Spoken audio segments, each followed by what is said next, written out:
Estamos para nuestra audiencia televisiva. Qué bueno que está con nosotros en esta hora.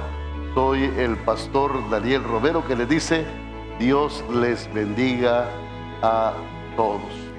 Y esta mañana queremos tocar un tema que tiene que ver con la Reforma Protestante. Este mes de octubre estamos celebrando los 500 años de lo que se conoce como la Reforma de Lutero, pero también que tiene más que ver porque además de Lutero hubieron muchos mártires, muchas personas que lucharon por esto.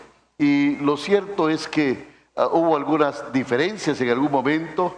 La Reforma Protestante, algunos dijeron de que era algo político, pero si hay algo en lo que todos los reformadores estuvieron de acuerdo, es en el legado espiritual que la Reforma logró tener. O sea, las bases espirituales que estuvieron marcados por los 3 solos o los 5 solos de la Reforma, que hablaba de solo Escritura, solo gracia y solo Cristo.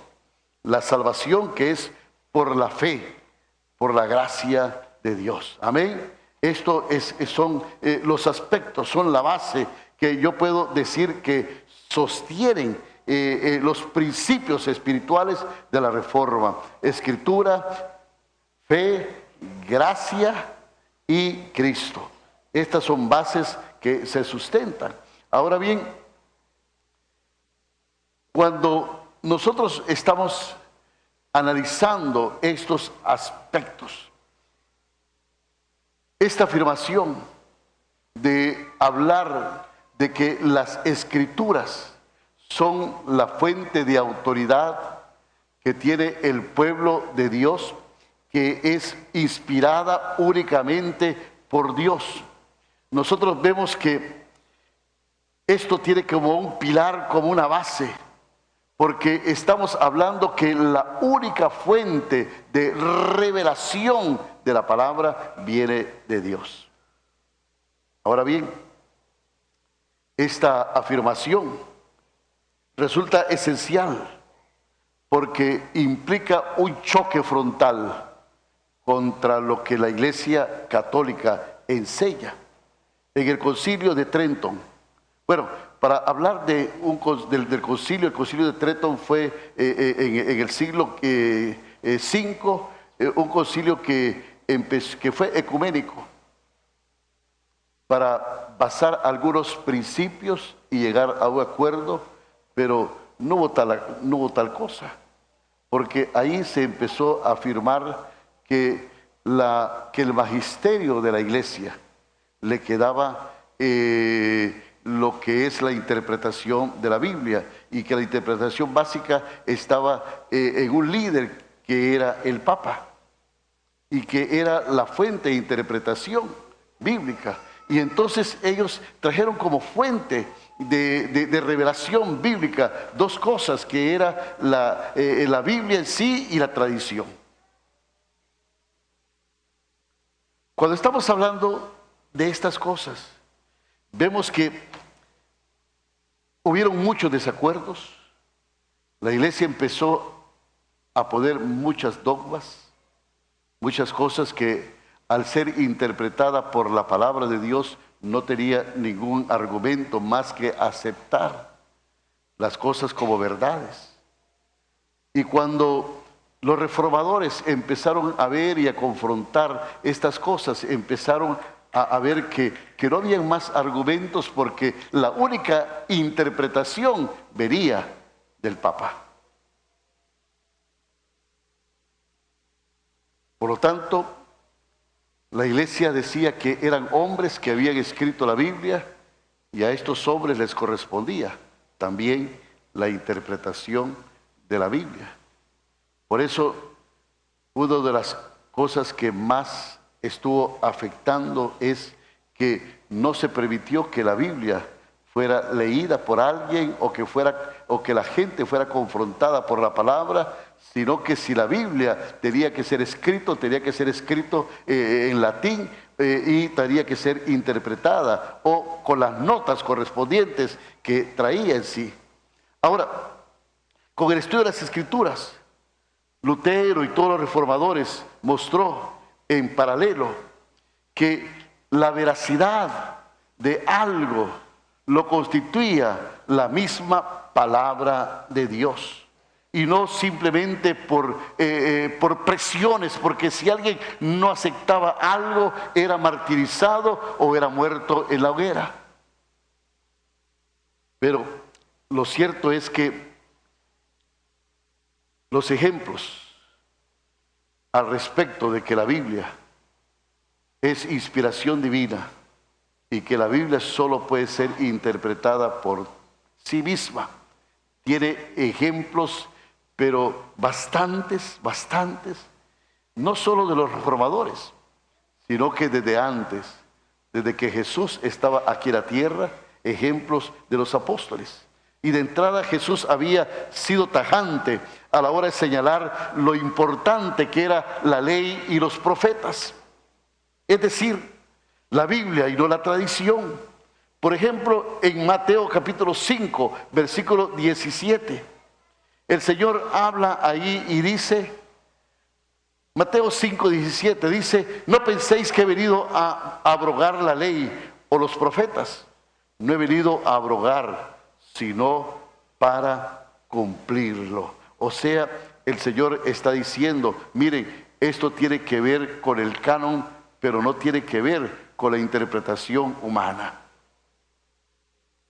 Además, rechaza cualquier intento de implantar una interpretación humana.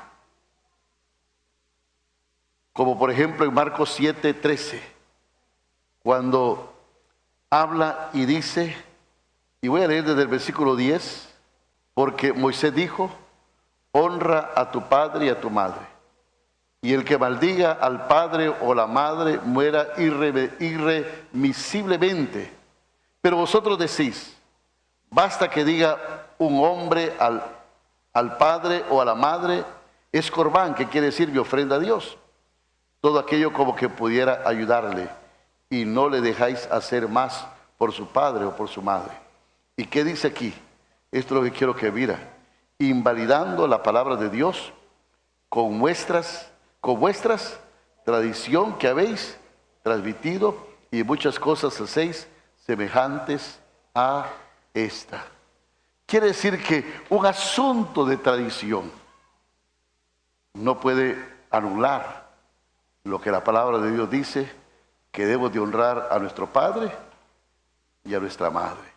O sea, el Señor está poniendo bases aquí fundamentales para estar diciendo que en aquel tiempo ya los fariseos empezaban a traer cosas que eran de tradición humana, para que fueran interpretadas humanamente, como para establecer dogmas, para establecer principios. Pero el Señor Jesucristo dijo, no hay ningún principio, no hay ninguna ley, que la ley de los profetas y la ley que está, que la ley y los profetas y los salmos. El mismo Señor Jesucristo, cuando está hablando de Él mismo, está demostrando que Él era el Mesías. Y para demostrar que Él era el Mesías, apela a la Biblia, donde se podía hallar la vida eterna. Y por ejemplo, en Lucas capítulo 24, 44, dice esto también. Y les dijo, estas son las palabras que os hablé estando aún con vosotros, que era necesario que se cumpliese todo lo que está escrito de mí. ¿Dónde? En la ley de Moisés, en los profetas y en los salmos. En los salmos. Mire, esto tiene una demostración muy, pero muy significativa para demostrar que era el Mesías. Apelando a la Biblia y siguiendo el canon tripartito judío, que no era lo que seguían la Iglesia Católica. Ahora, en Juan capítulo 5, versículo 39. La palabra de Dios dice: escudriñad las Escrituras, porque a vosotros parece que en ellas tenéis la vida eterna, y ellas son las que dan testimonio de mí. Está hablando de que solo en las Escrituras nosotros podemos hallar salvación, y que las Escrituras mismas, la ley, los profetas y los salmos, que eran el canon es la regla que dice algo que viene de Dios. Solo esto podía demostrar que Él era el Mesías, porque eso es lo que dice la palabra de Dios. Ahora bien, si nosotros empezamos a ver todas estas cosas, podemos empezar a entender de que cuando Dios está estableciendo estas cosas, está poniendo como base, la base que también pusieron los reformadores, y es devolver a la palabra de Dios y sentar la palabra de Dios como principio de autoridad y de conducta y de fe para el pueblo de Dios. La palabra de Dios viene a ser entonces un pilar fundamental espiritual que la iglesia capturó, la tuvo presa y se dio la potestad de ser los únicos que podían interpretarla, podían modificarla y podían, a la luz del conocimiento humano o del pensamiento humano, decir lo que era correcto o lo que se debía hacer o lo que no se debería de hacer. Ahora bien, hay un ejemplo clásico en la Biblia de cómo la palabra de Dios no debería de estar solo puesta en manos de un grupo de personas que eran las que la interpretaban, sino que la reforma quería que la palabra de Dios fuese puesta en las manos de todo el pueblo, que todos pudieran interpretarla y que todos pudieran leerla y que todos pudieran escudriñarla para saber si algo es de Dios o no es de Dios. Desgraciadamente, el pueblo perece por falta de conocimiento. Y nosotros hablamos de ese tiempo, en la Edad Media, cuando se crió la edad del oscurantismo, cuando la iglesia empezó a capturar y empezó a poner dogmas a todas cosas. Pero hoy en día tal vez necesitaríamos algo igual, porque no solo la iglesia católica, sino que aún la iglesia evangélica está cayendo en tantos dogmas y en tantas maneras de interpretación que han encarcelado la Biblia para dar palabras de hombres que realmente apelan nada más a las emociones y no al conocimiento interpretativo de la Biblia.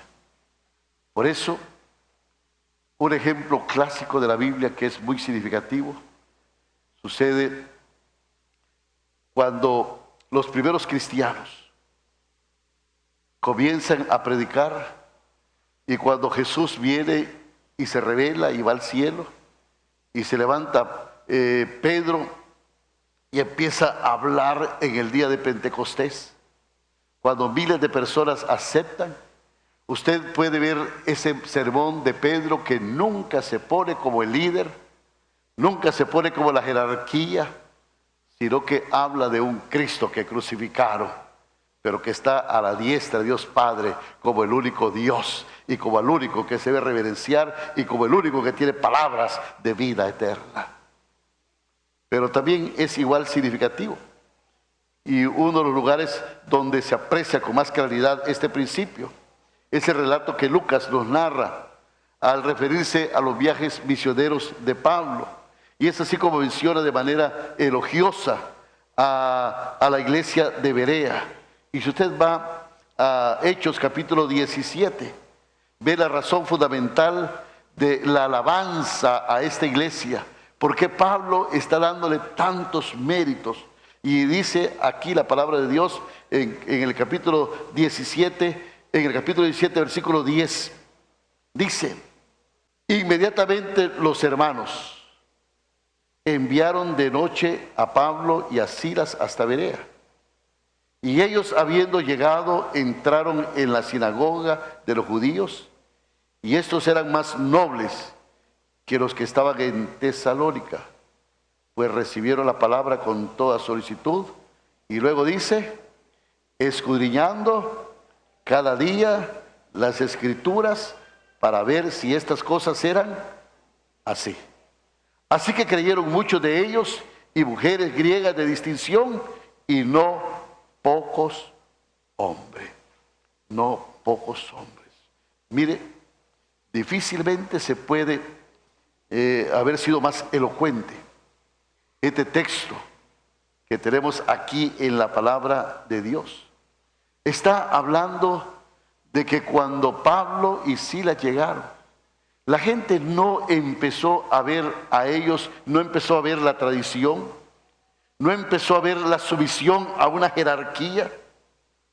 Lo que hace sabio para la salvación no es la tradición, no es la sumisión a una jerarquía. En segundo lugar, dice aquí que esa salvación es cuando nosotros creemos en Cristo Jesús. Entonces, esta iglesia de Berea empezó a escudriñar la palabra de Dios para ver si el mensaje que traía Pablo y Silas era un mensaje que iba de acuerdo con la palabra de Dios. Déjenme decirles algo, hermanos. Oí una vez a un apóstol decir: esto que les digo no está en la Biblia, pero Dios me lo reveló a mí, y esto es inspiración divina. Hermano, usted no puede decir eso. Si no está en la Biblia, no es palabra de Dios. Por muy bonito que se mire el hombre y por muchos títulos que tenga, la única fuente de autoridad y de revelación es la palabra de Dios. Ningún perico los palotes es más importante que esta palabra. Ninguna palabra de esta gente. Por eso es tan importante. Por eso Pablo le habla a Timoteo y le dice: si vas a ser sabio para tener salvación, va a ser cuando escudriñes la palabra de Dios. Y usted puede ver esa declaración cuando usted va al libro de 2 Timoteo capítulo 3.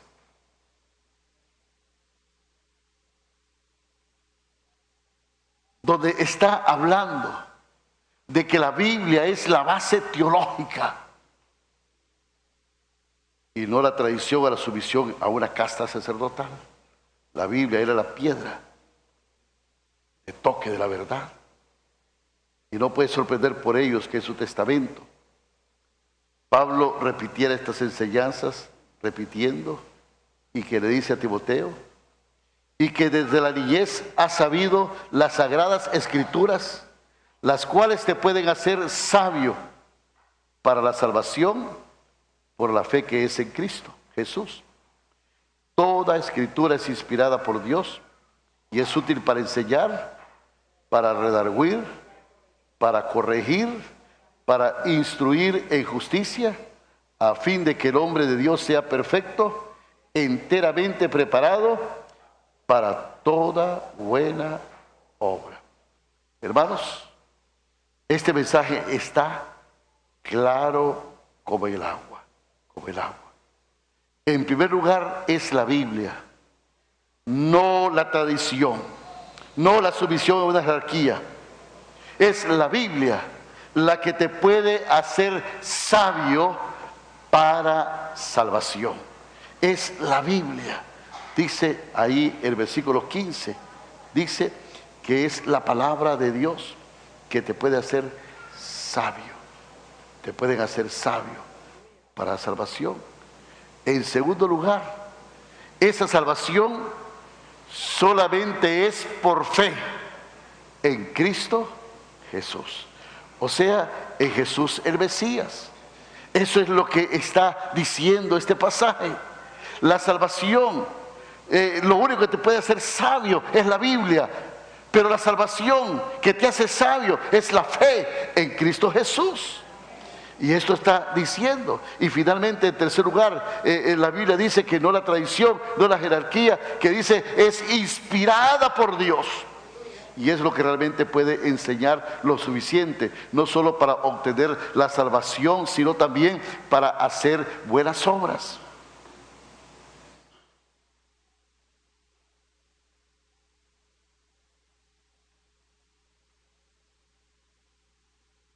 Lo interesante de esto es que la Iglesia Católica, en el Concilio de Trento, prohibió que la Biblia se llevara a las manos de las personas y que la Biblia fuera capturada y fuera encerrada solamente en el magisterio de la Iglesia, y solo los sacerdotes podían leerla. Es más, la única edición que se hizo de la Biblia, o sea, la única traducción o la única copia que se hizo de la Biblia es la Vulgata Latina. Por eso es que nosotros empezamos a ver de que la Biblia y las misas solo se hacían en latín y solo se leían en latín. Así es que nadie podía saber ni conocer la Biblia, porque se prohibió que la Biblia fuera traducida a las lenguas vernáculas y convirtió a la Vulgata Latina en su versión oficial. Ahora bien, esto hizo también que la Iglesia incluyera aquí los libros apócrifos, o sea, los libros que no son inspirados, porque ellos mismos podían hacer esto. Así es que en el canon del Antiguo Testamento de la Iglesia Católica, en lugar de seguir el canon judío, el mismo que usó Jesús y los apóstoles, la Iglesia Católica introdujo el canon denominado libros apócrifos, es decir, el libro de Tobías, el libro de Judith, Sabiduría, Eclesiástico, Baruch y los libros de Macabeos, más añadidos como los que presenta el capítulo 10 del libro de Esther, que tiene añadido 10 versículos y además 6 capítulos completos. Y el capítulo 3 del profeta Daniel, que tiene añadido 66 versículos, o sea, del versículo 24 al 90, y además 2 capítulos completos del 13 y el 14, que cuentan la leyenda de Susana, de Bel y el dragón, que son historias fantásticas, bien fantasiosas, vamos a decir, en este sentido. Ahora, ¿por qué se llaman apócrifos?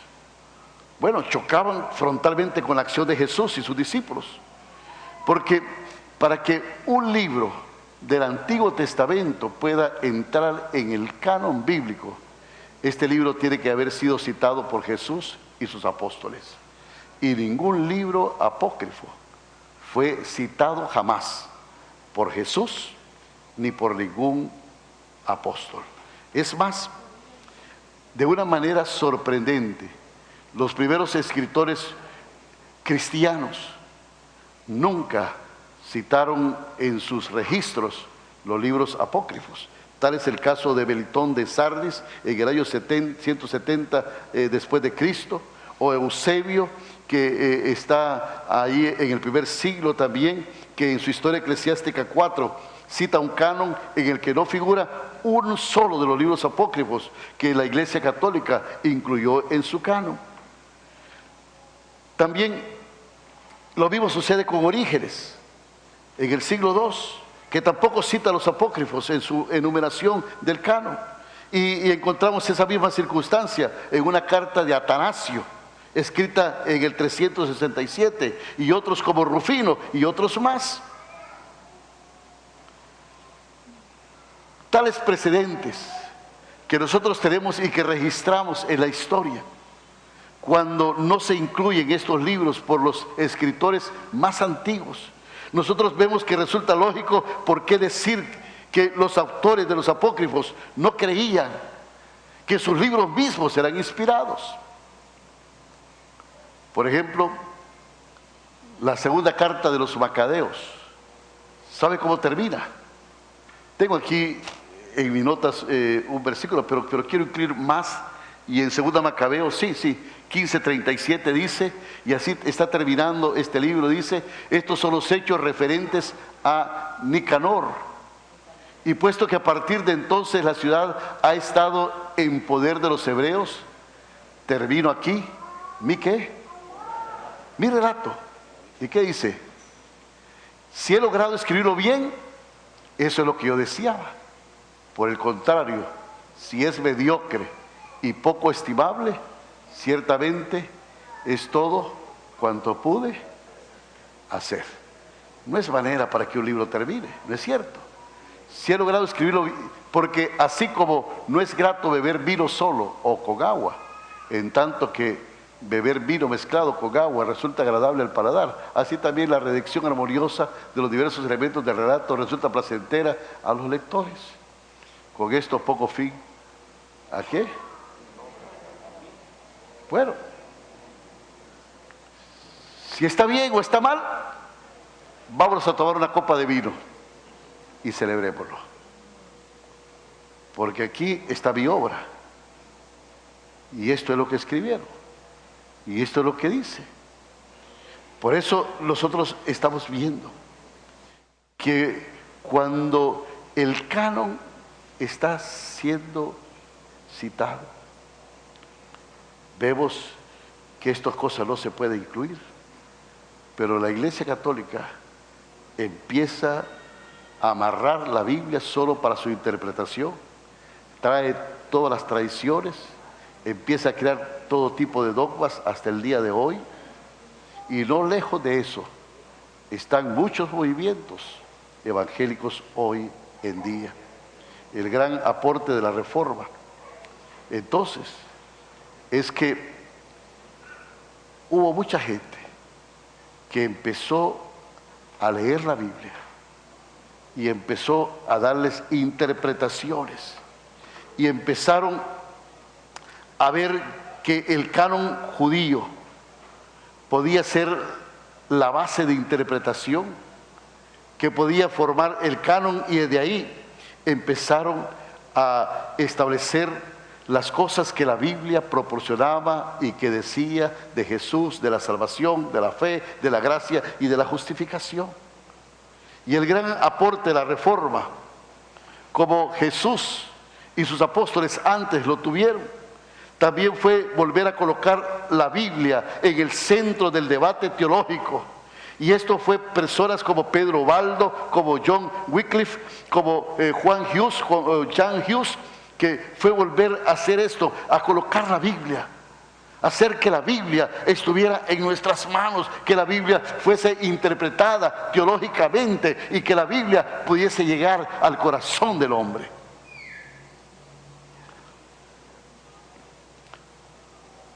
Ahora bien, que la Iglesia Católica no deseaba que el pueblo se acercara a la Biblia, quedó sobradamente manifestado cuando la Reforma Protestante comenzó.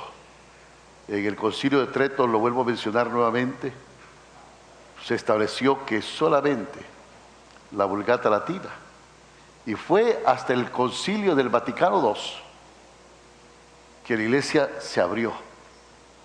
Y esto fue en el siglo pasado, en 1950 o por ahí, o 60, que empezó ya a abrirse un poquito para empezar a quitar aún las misas en latín y que la Biblia fuera traducido en otros idiomas.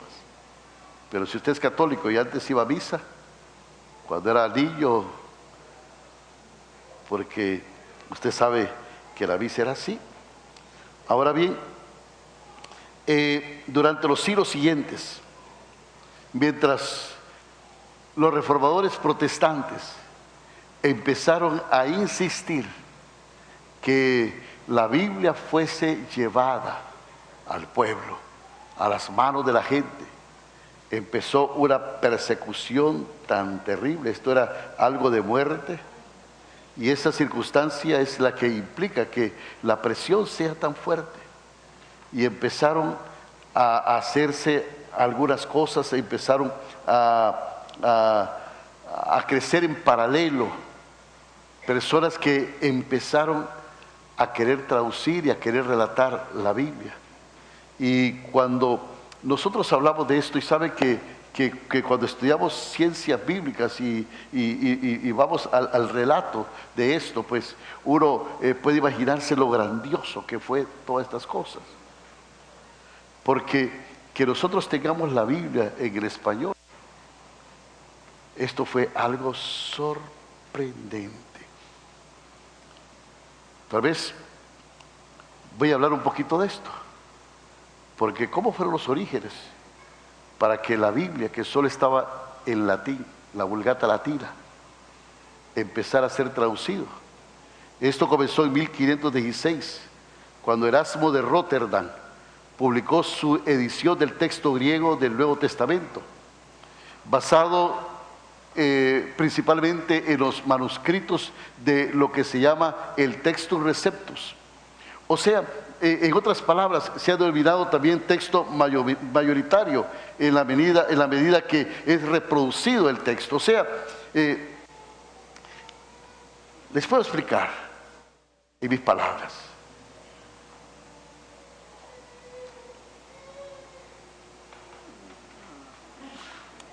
El Nuevo Testamento, por ejemplo, que se le conoce como el Textus Receptus o el texto mayoritario, son códices, son hojas que monjes copiaban. Las cartas de Pablo, todos los hechos, los evangelios. Y cuando los monjes estaban en una sala, imagínense, una sala, cuando había una candela y había alguien que leía el texto y los demás copiaban. Los demás copiaban. En aquel tiempo no había anteojos y la luz de la candela, el anhídrico carbónico causa sueño. Y yo no sé si usted fue también de los que la maestra hacía el dictado y usted escribía y de repente usted se saltaba palabras o repetía una misma oración. Entonces, cuando estamos hablando del texto receptus o el texto mayoritario que Erasmo de Rotterdam empezó a crear en la traducción del Nuevo Testamento, no lo cogió de la Vulgata Latina, sino que se fue a estos textos más antiguos. Y lo que hacía es que, por ejemplo, habían 500, para poner un ejemplo, 500 textos. Lo que cada monje hacía es que cuando escribía y cuando hacía cada párrafo, al final ponía el número de palabras al final de la hoja. Y así iba. Entonces, cuando se crea el texto receptus, es el texto mayoritario, o sea, las palabras que más se encontraron en los 500 manuscritos. ¿Me explico, hermanos? En los 500 manuscritos. Por ejemplo, dice una traducción, la Biblia dice que es más fácil que entre un cabello en el ojo de una aguja que un rico se salve. Bueno, el ojo de una aguja, un cabello, no parece que fuera lógico, pero cabello y cuerda, no sé qué, parece que se parecen un poco, un hilo. Ahora, si usted cuenta ¿cuántas veces dice camello en los 500 manuscritos? Usted va a ver que la palabra ahí es la mayoritaria. ¿Y la mayoritaria cuál fue? Camello. Entonces, ¿por qué se escribe camello? Porque camello se encontró en más manuscritos. Amén. ¿Me explico? No. ¿Sí me explico? Ok. Tengo 500 notas, una sobre otra. Tengo 500 notas. Y en esta nota, en estas 500 notas está la palabra primera. En las 500 notas, en 400 notas, yo tengo ahí la primera palabra que dice primero. Pero en 100 tengo que dice segundo. ¿Cuál palabra voy a poner yo ahí? ¿La palabra primero o la palabra segundo? La palabra primero. Porque hay 400 notas que dicen primero. Y aunque hay 100 que dicen segundo, yo me voy por la palabra mayoritaria, que escribieron 400 veces y no por la palabra de la gente que escribió segundo. Y cada palabra fue puesta de esa manera. Entonces el texto se escribió así. Por eso se pueden imaginar qué importantísimo es cada cosa. Luego están las traducciones que vienen, porque cuando viene la traducción, en el sentido, usted tiene que ver la generalidad para poner una palabra. Por ejemplo, nosotros aquí usamos el usted, en Argentina usan el vos.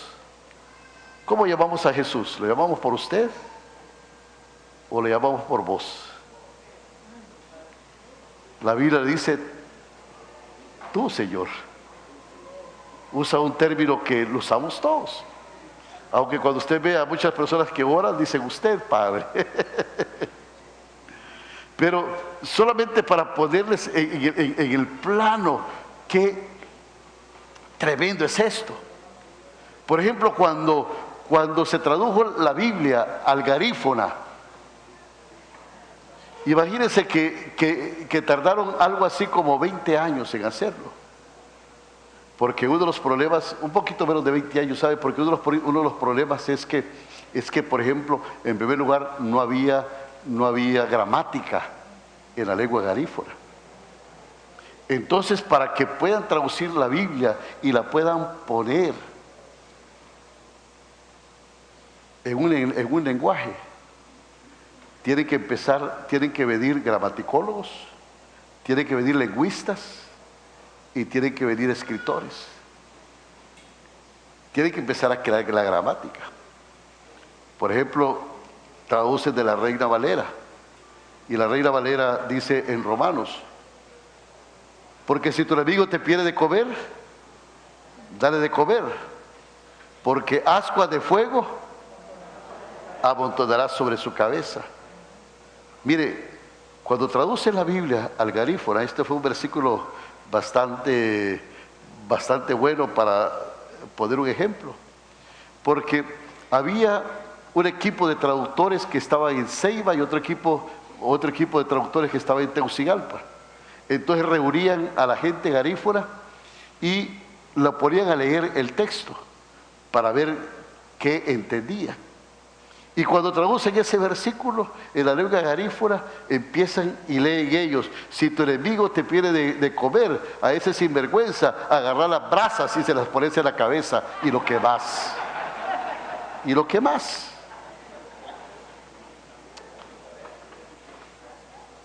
Y por ejemplo, aún nosotros, si decimos ascuas de fuego amontonará sobre su cabeza, pero la interpretación real de ese pasaje es: si tu enemigo te pide de comer, dale de comer, porque haciendo esto harás que la cara se le ponga roja de la vergüenza. Cuando usted sufre vergüenza, ¿cómo se le pone la cara? Roja. Entonces, si alguien le hace un mal y usted le hace un bien, la gente se avergüenza, ¿no es cierto? La gente se avergüenza y se pone roja. Y esto es lo que la palabra de Dios quería decir. Así es que el trabajo de los traductores y de todo esto, por ejemplo, dice la Biblia que tus pecados serán más blancos que la nieve, pero cuando traducen la Biblia en África, donde nadie conoce la nieve, ¿cómo hacían? Ustedes saben que nosotros trajimos aquí a la iglesia hace muchos años, cuando mi papá era pastor, a un misionero luterano que tradujo la Biblia a los que viven en Alaska, ¿cómo se llama? A los esquimales. Óigame, tener ese hombre aquí. Dijo él que para poder traducir, para poder empezar a traducir la Biblia a los esquimales, tuvo que vivir 20 años sin salir y sin tener conexión con nadie, con ellos. Por ejemplo, la palabra amor no existe en el lenguaje esquimal. Y sabe que la Biblia habla del amor de Dios. Ahora, la palabra amor, ellos la relacionan con frotarse la nariz. Porque de tal manera te frotó la nariz Dios.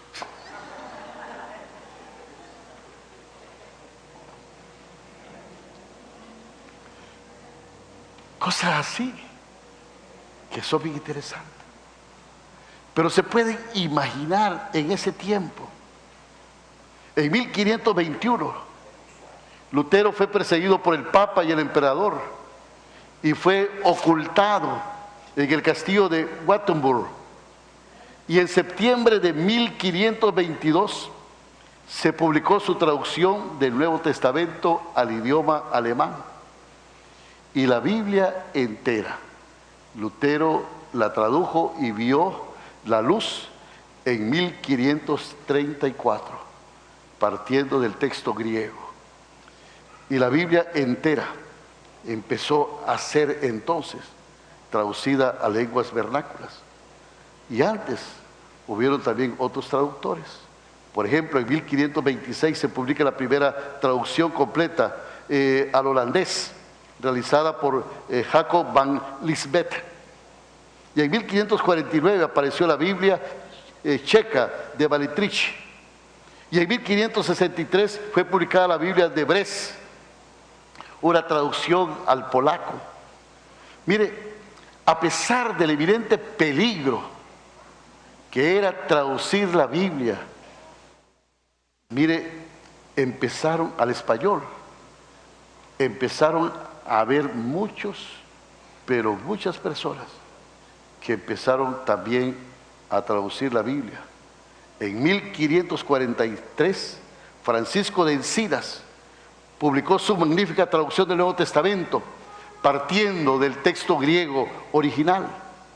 Y tuvo que irse exiliado, porque la Santa Inquisición lo perseguía, y tuvo que morir en el exilio, lejos de España. En 1556 se publicó otra traducción del Nuevo Testamento al español, cuyo traductor no se sabe, pero posiblemente fue Juan Pérez de Pineda.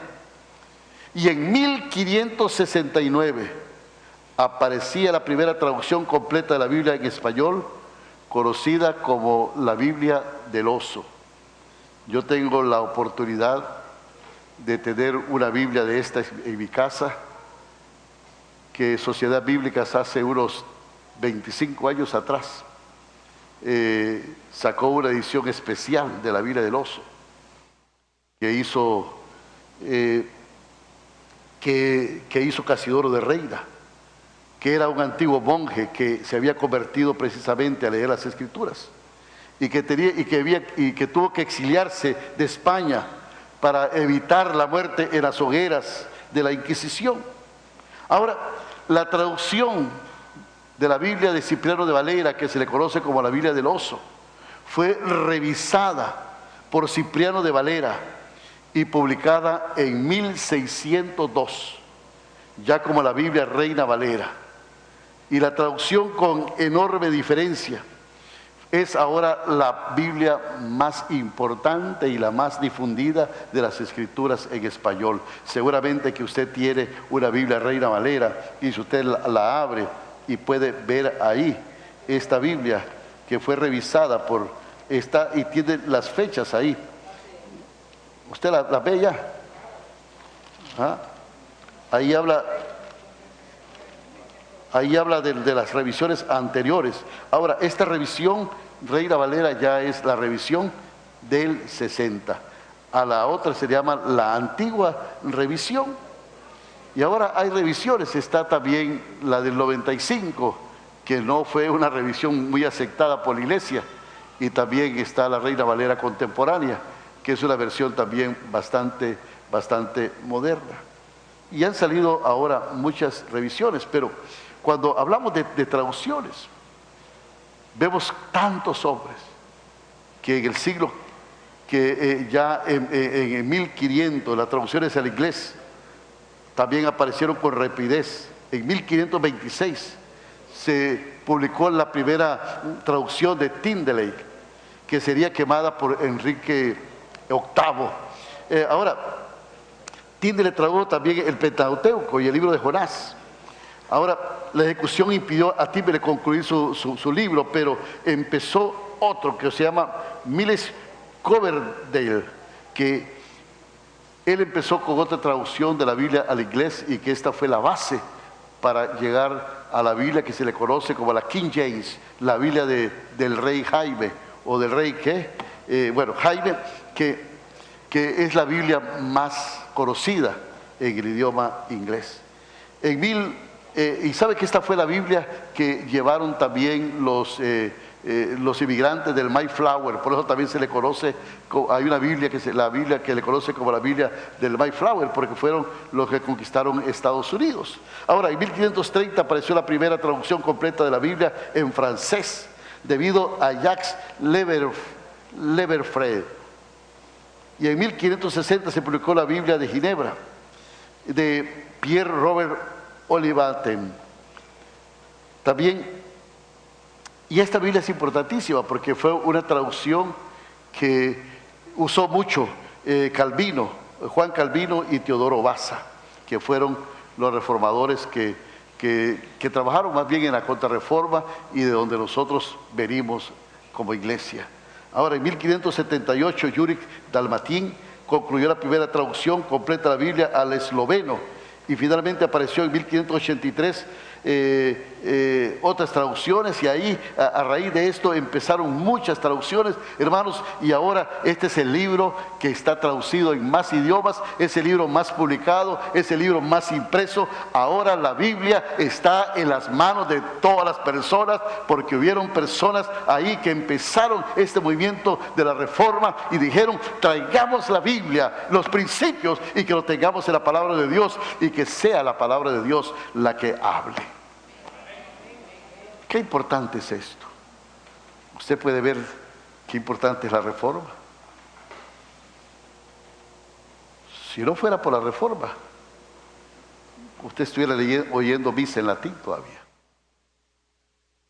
y sin poderla leer.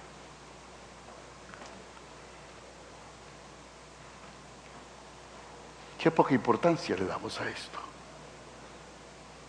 Efectos grandes que tuvo la Biblia, los efectos. Quiero dejar esto para el próximo domingo, porque ya me gustó el tema y puedo hablar 2 horas más. Lo importante es que usted vea que los reformadores dijeron: esta es nuestra única fuente de autoridad y la única fuente de interpretación, lo del Espíritu de Dios, porque esta palabra fue inspirada por Dios y por nadie más. No es por interpretación humana. La Biblia no es el mensaje del hombre para el hombre, ni es el mensaje del hombre para Dios. La Biblia es el mensaje de Dios para el hombre, y solo Dios la puede poner en nuestros corazones, y la interpretación viene por Dios. Por eso decimos que yo soy lo que la Biblia dice que yo soy, que yo puedo hacer lo que la Biblia dice que yo puedo hacer, que yo puedo tener lo que la Biblia dice que yo puedo tener. Hermanos, levante su Biblia. Si usted no tiene Biblia, vaya a comprarse una. A ver, levántela bien, levántela alto. Yo no sé cuántas Biblias nuevecitas veo por ahí, pero la Biblia debe estar bien usada, porque esto costó. Y cuando usted ve y habla de la reforma, lo primero que usted va a ver es que la reforma protestante fue el inicio para que la Biblia estuviera en nuestras manos y para que la Biblia nos confrontara, para que la Biblia nos animara, para que la Biblia nos consolara, para que la Biblia nos revelara quién es Dios y nos hiciera sabios, y para que la Biblia fuera la que nos hablara de que tenemos salvación por la fe en Cristo Jesús. La Biblia dice: porque de tal manera amó Dios al mundo, que envió a su Hijo unigénito, para que todo aquel que en Él cree, todo aquel que en Él, y nadie más, en Él cree. No ningún apóstol, no ningún pastor, no ningún sacerdote, sino el que en Él cree, en Dios, tenga vida eterna. Por estas son palabras de vida eterna. Que Dios les bendiga en esta hora.